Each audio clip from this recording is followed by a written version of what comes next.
En février 2024, le président de la République lançait les travaux d'aménagement des voiries urbaines à Pointe-Noire. Depuis, 1 année et 8 mois se sont écoulés. À quel niveau sont donc les travaux en cours? Réponse dans ce journal. Et puis, la musique congolaise vient de perdre l'un de ses pionniers. Il s'agit de Pierre Moutouari, figure emblématique du soukous et de la rumba congolaise, qui s'est éteint en France à l'âge de 75 ans. Bonjour, bonsoir et bienvenue dans Menu d'actu.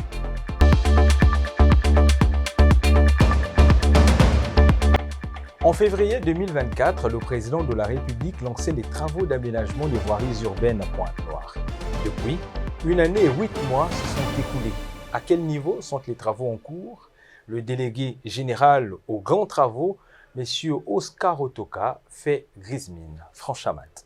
Sur l'avenue Bitelika Ndombi, reliant la direction générale de EKRC au club hippique, tout semble aller bon train, même si les travaux avancent à pas de tortue.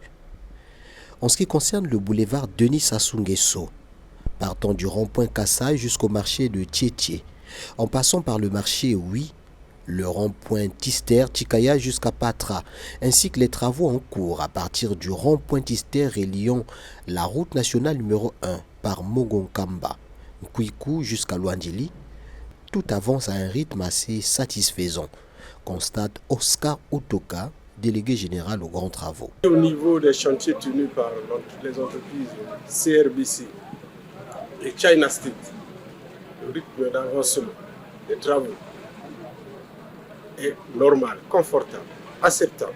Les travaux enclenchés sur l'avenue Antoinette Sassou Nguesso, reliant Makayabou à André Jacques, s'avèrent décevants. Si le taux de paiement avancé par l'État est de plus de 50%, à l'heure actuelle, les travaux ne sont qu'à 8%. Au niveau du chantier de l'avenue Antoinette Sassou Nguesso, exécuté par l'entreprise de Sokofran, alors que le taux de paiement est au-delà de 50%, le taux d'avancement, lui, traîne encore à 8%. Ça veut dire que l'entreprise a abandonné le chantier et malheureusement accuse un manque financier à son niveau pour exécuter les travaux. Sur l'avenue de la Liberté, allant du rond-point du fond de Tietie à Vungu jusqu'à joindre la partie sud de l'avenue Tister, les travaux n'ont atteint que 19%. Pourtant, le taux de paiement avancé par l'État est de 45%. Ici, les travaux étaient en arrêt durant toute la saison sèche. Au niveau de la société SMGC, pareil, c'est-à-dire l'avenue de la Liberté, alors que le taux de paiement il est de 45%, l'entreprise traîne un taux d'avancement physique de 19%. Et à ce niveau, le chantier fut arrêté pendant toute la saison sèche, alors que c'est la saison propice. Les travaux menés par les entreprises chinoises affichent un niveau d'avancement acceptable, note Oscar Otoka. Ces derniers préfinancent les travaux avant réaction du gouvernement.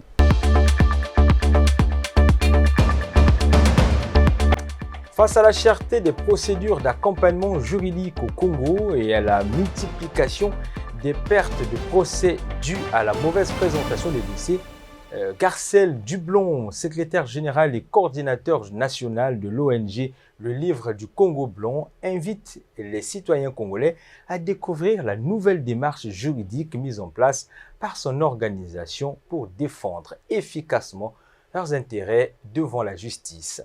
Cette initiative vise à encadrer les justiciables dans la rédaction de leurs requêtes, mémoires de défense et autres documents juridiques afin de leur éviter des erreurs de forme souvent préjudiciables. Le livre du Congo Blanc ne se substitue pas aux avocats, mais se présente comme une structure d'appui et d'accompagnement engagée à corriger les injustices résultant d'une mauvaise présentation des dossiers devant les tribunaux, a tenu à préciser son secrétaire général dans les colonnes des dépêches de Brazza.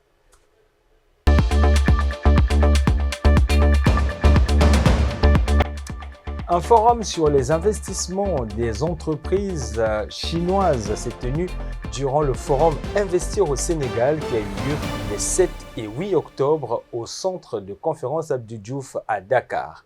Les différents points de cette fructueuse coopération sud-sud ont été évoqués. La rencontre s'est tenue sous le thème « Les entreprises chinoises contribuent au développement du Sénégal ». Reportage d'Ousmane Magan et Mamadou Dia. C'est la deuxième édition du Forum d'investissement ici au Sénégal. Les investisseurs viennent de plusieurs coins du monde pour venir saisir les opportunités qu'offrent ces pays d'Afrique de l'Ouest. Panel et expositions rythment ces moments d'échange et de partage qui entrent dans le cadre de l'agenda Sénégal 2050. Toutefois, il est évident que pour tirer profit de ces opportunités, il faut une vision claire, avec des objectifs et des priorités en matière d'investissement. C'est ce que nous avons fait de notre arrivée au pouvoir avec l'élaboration de l'agenda national de transformation, la vision Sénégal 2050. Les entreprises chinoises ont également pris part à ce forum Investir au Sénégal. Une rencontre a été organisée pour revenir de fond en comble sur la coopération sino-sénégalaise. Aujourd'hui, notre pays compte plus de 100 entreprises chinoises bien implantées sur notre sol et qui opèrent dans des activités aussi variées que les autoroutes, les ports, les usines, les centres de données et j'en passe. Elles participent ainsi de manière active à notre transformation économique. En ce moment de l'histoire, il est temps d'envisager la prochaine phase de notre partenariat dans l'optique de son élargissement et son approfondissement, afin d'en tirer un meilleur profit. Un autre secteur où les entreprises chinoises se sont illustrées, c'est le domaine agricole et hydraulique. Le ministre de l'Élevage et de l'Agriculture du Sénégal s'est félicité de la construction de plusieurs forages à usage agricole. Monsieur l'ambassadeur, permettez-moi de nommer tacitement des entreprises chinoises qui ont accompagné mon ministère et qui ont fait un brillantissime travail. L'entreprise CGCOP a construit plusieurs forages, des centaines de forages au Sénégal. Ils m'ont accompagné pour faire un mapping, pour faire des séries géophysiques à travers le Sénégal, pour me dire là où il y a de l'eau, là où on peut construire des forages. Devant les ministres sénégalais, l'ambassadeur de la République populaire de Chine est revenu sur la participation active des entreprises chinoises au développement du Sénégal.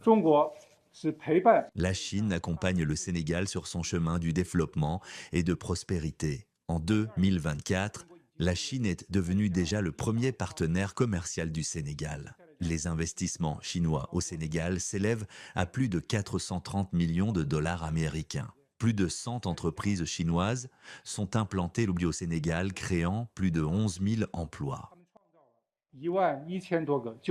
Plusieurs accords et contrats ont été signés entre partenaires sénégalais et chinois en marge du forum Investir au Sénégal.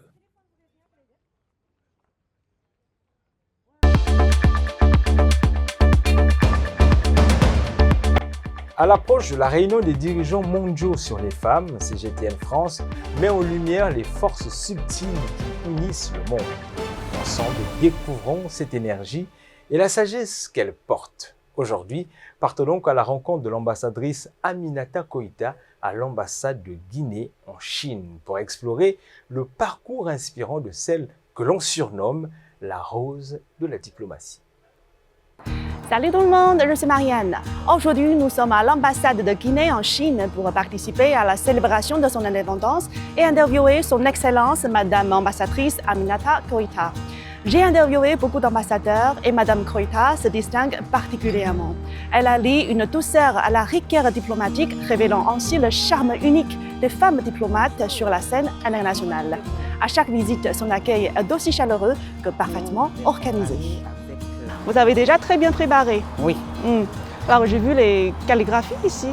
Oui, c'est une manière de montrer notre coopération avec la Chine. C'est guinéen, c'est africain et c'est fait par nos tailleurs guinéens. D'accord. C'est de la dentelle, mais tenez-vous bien, j'ai acheté cette dentelle ici en Chine. Ah bon? Et quand je suis arrivée au pays, j'ai montré le modèle que je veux et puis on me l'a fait. Et puis les tableaux?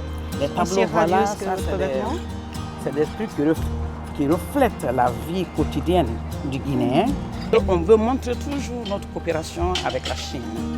Voilà. Et puis ce soir, quelles sont les personnalités que vous avez invitées? Nous avons invité les personnalités du ministère des Affaires étrangères. D'accord. Et je crois du ministère du Commerce. D'accord. Tous les ambassadeurs africains sont invités. D'accord. Et le groupe des ambassadeurs femmes de Chine aussi.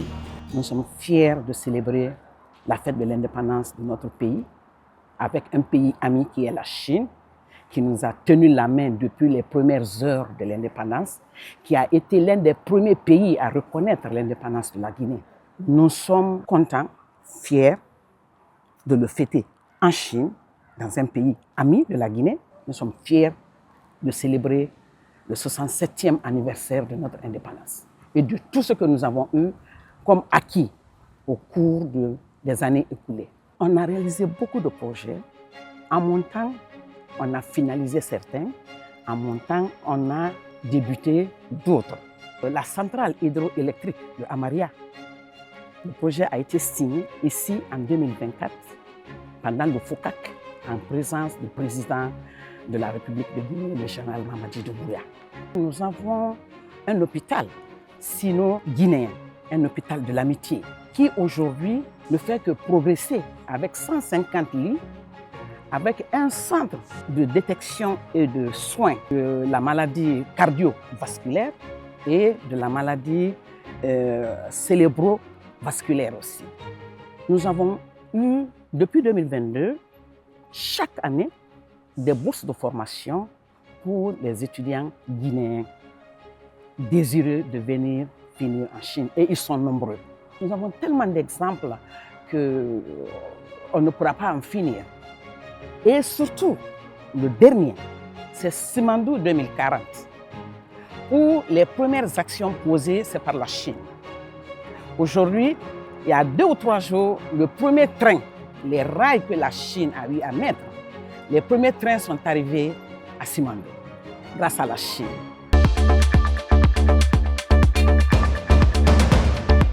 Enfin, page noire dans cette édition, la musique congolaise vient de perdre l'un de ses pionniers, Pierre Moutouari, figure emblématique du soukous et de la rumba congolaise. C'était en France à l'âge de 75 ans. Ancien guitariste devenu chanteur, il a marqué des générations à travers des titres légendaires comme Missengue, devenu des classiques du patrimoine musical congolais. Artiste au parcours riche, Pierre Moutouari laisse derrière lui un héritage inestimable et une empreinte indélébile dans le cœur des mélomanes d'ici et même d'ailleurs. Képhane Rouen. La musique congolaise vient de perdre l'un de ses plus beaux symboles. Pierre Moutouari, auteur du légendaire titre Missengue, s'est éteint en France à l'âge de 75 ans. Une nouvelle tombée brutalement, mais qui ravive 1000 souvenirs dans les cœurs des mélomanes.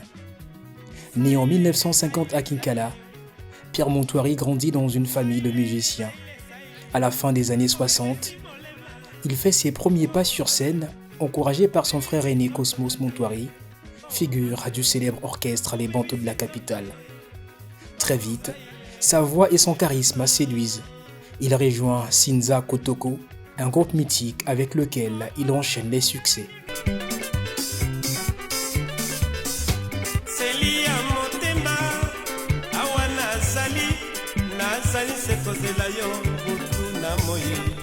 Des titres comme Malukula ou Vevengana Lingaka imposent son style.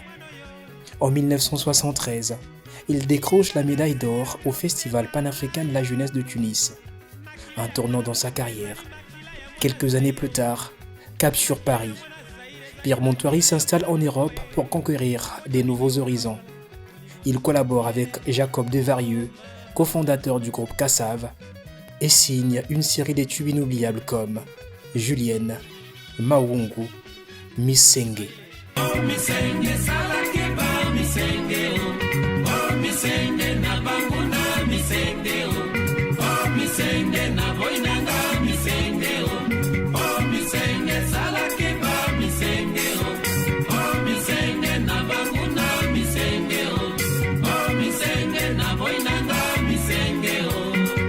sa voix chaude, ses rythmes à secousse, sa rumba métissée de sonorités caribéennes. Le Congo, l'Afrique de l'Ouest, la diaspora, tout le monde danse sur ces mélodies. En 1986, Pierre rentre au pays. Il met son expérience au service des jeunes artistes et signe un album marquant, Héritage, en duo avec sa fille, Michaëlle Montouari. Le succès immédiat et lui vaut la reconnaissance du continent avec le prix Ngoma Africa en 1994. Mais la guerre de 1997 bouleverse à tout. Comme beaucoup, il perd ses repères, ses scènes, son élan. Pierre tente de se relancer entre Brazzaville, Pointe-Noire et la France, multipliant les concerts et les productions locales. Installé à Pointe-Noire, il devient aussi producteur et mentor. Mais la santé finit par le rattraper. Une attaque cardiaque le contraint à ralentir le tempo. Sa carrière s'éloigne, mais sa légende demeure. Aujourd'hui, la scène est silencieuse, mais ses chansons, elles continuent de voyager. De Tieti à Paris, de Brazzaville à Abidjan, partout résonne encore le même refrain. Miss Sengue. Pierre Montouari, de 1950 à 2025, l'étoile du Sokos qui ne s'éteindra jamais.